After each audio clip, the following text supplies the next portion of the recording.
Hi everyone, I'm Dr. Rashmi Vaidya. I'm a breast surgical oncologist with Ironwood Cancer Center, and today we are here to talk about breast cancer since this is October, which is the Breast Cancer Awareness Month. I have with me Dr. Sonia Sandhu, who's our medical oncologist. Let me start by asking her a few questions. Sonia, what are some of the things about breast cancer you would like our audience to know? Hi Rashmi, I'll start by saying that breast cancer is one of the commonest type of cancer that's been diagnosed in American women, and it's the second leading cause of death after lung cancer in women. About 1 in 8 women in their lifespan are at risk of developing breast cancer. So, I really want to stress about like diagnosing breast cancer, what are the signs and symptoms of breast cancer, kind of highlight all those things in our conversation today. Great. So, what would you say are some of the subtle signs and symptoms of breast cancer? The truth is that most of the breast cancers are diagnosed on screening mammograms, where patients have no signs or symptoms of breast cancer at all. And that's the most important point I want to make here.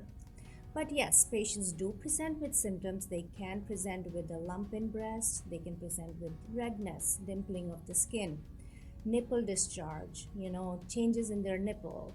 So, all these things can happen. And if patients are noticing that, then they should contact their healthcare provider.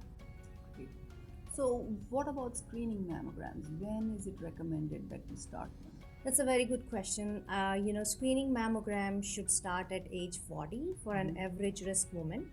But if patients have family history of breast cancer or they have a history of cancer related gene, then those mammograms have to start earlier. And again, for that, we recommend talking to your healthcare provider. So, it's a very personalized decision, and Yes. sometimes you may need to see a breast surgeon or a breast specialist just for that. Yes, a lot of time, we do see like high risk breast cancer patients who have family history of breast cancer or who have some genetic, tendencies to develop breast cancer. We have them see actually a breast oncologist or a breast surgical oncologist actually in the clinic to help kind of like work on that and also decide their screening strategies. Right.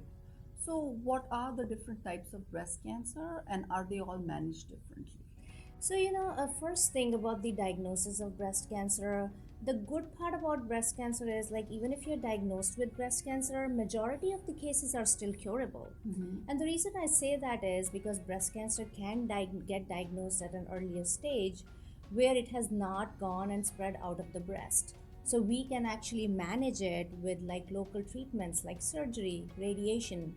And even if the breast cancer has the potential for spreading microscopically, we do have treatments in the form of chemotherapies and endocrine or hormone based therapies where we can get rid of the cancer cells. Right. Okay. So, how are these treatments targeted to patients? Are we able to decide who needs what?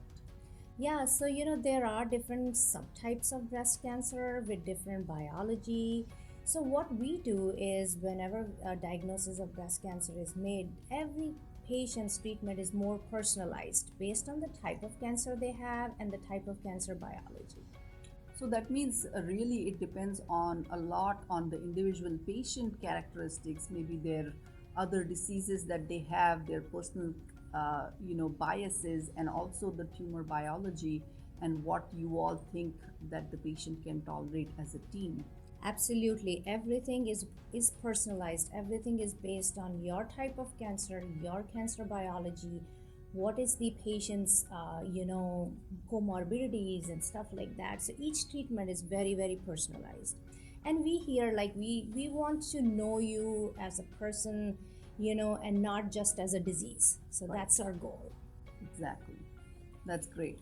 So, Dr. Vaidya, now I would like to ask you some question. Sure. Yeah. And an important question I want to ask is what are the various stereotypes that are associated with the diagnosis of breast cancer? Great question, Sonia.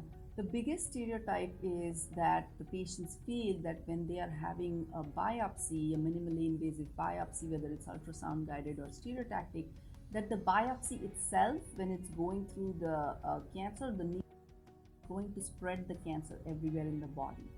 And that is not true, that is a myth. Really, these biopsy devices are closed suction devices, and the biopsy is done in a way that it captures the tumor tissue and does not disseminate it or spread it anywhere else. So that is a myth.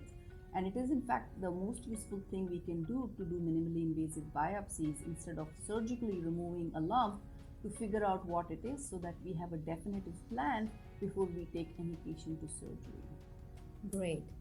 Another thing that I've noticed, like over the years, we've been treating breast cancer. I think we've been over treating. That's what we are learning now as we are trying to kind of like get to know more data and stuff. What are your thoughts on surgical aspect of that? That's right. So, the other myth that is there is that, I should have a mastectomy for this breast cancer, no matter how small it is, because then it will never come back.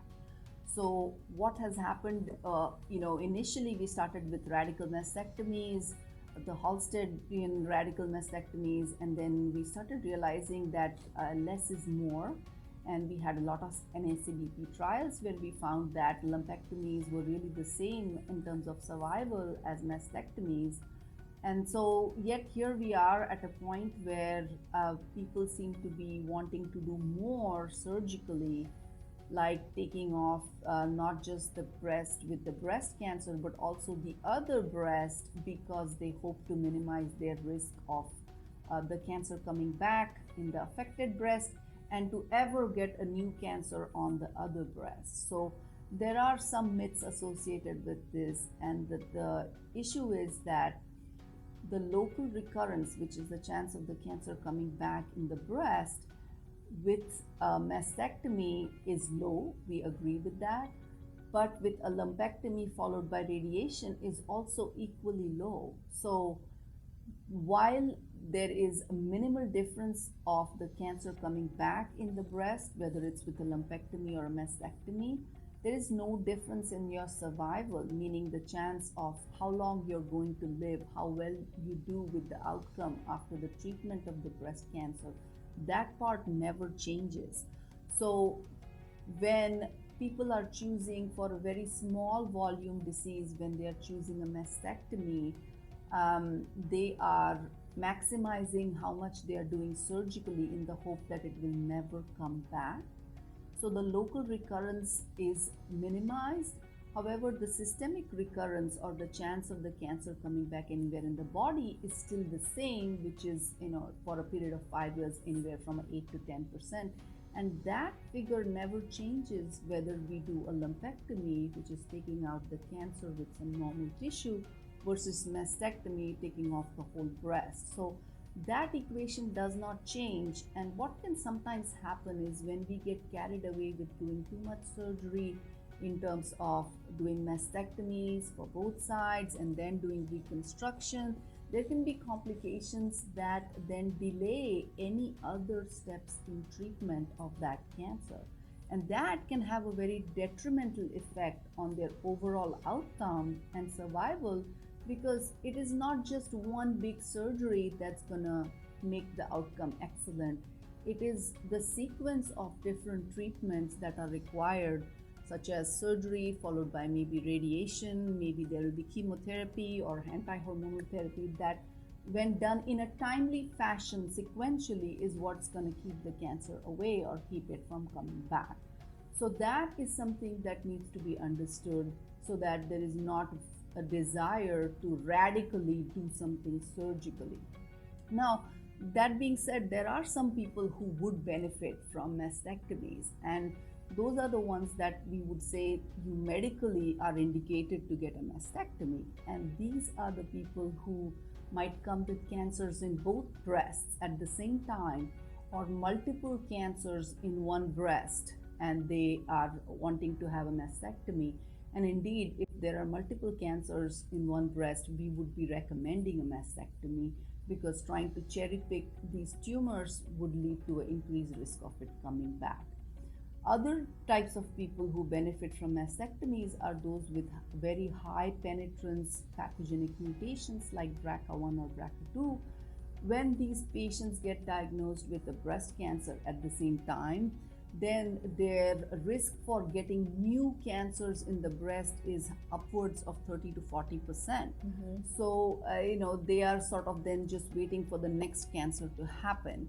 And so it is important for them, since they've already been diagnosed with breast cancer, to consider the risk reducing mastectomies with or without reconstruction to minimize their future risk for breast cancer. So, in some cases, we do actually recommend doing mastectomies, and perhaps on both sides, but not every patient. And especially as we get older and start to increase our burden of comorbidities or other medical conditions that make it harder to have longer surgeries or harder to recover from surgeries, it is better to do what we need to do, not necessarily try to do everything we want to do in the hope that it will be the ideal treatment. So that's wonderful. I think thank you so much for sharing all this information. Yeah, thank you for being here, and I'm glad we could have this dialogue. Thank you all for listening. Thank you. Take care.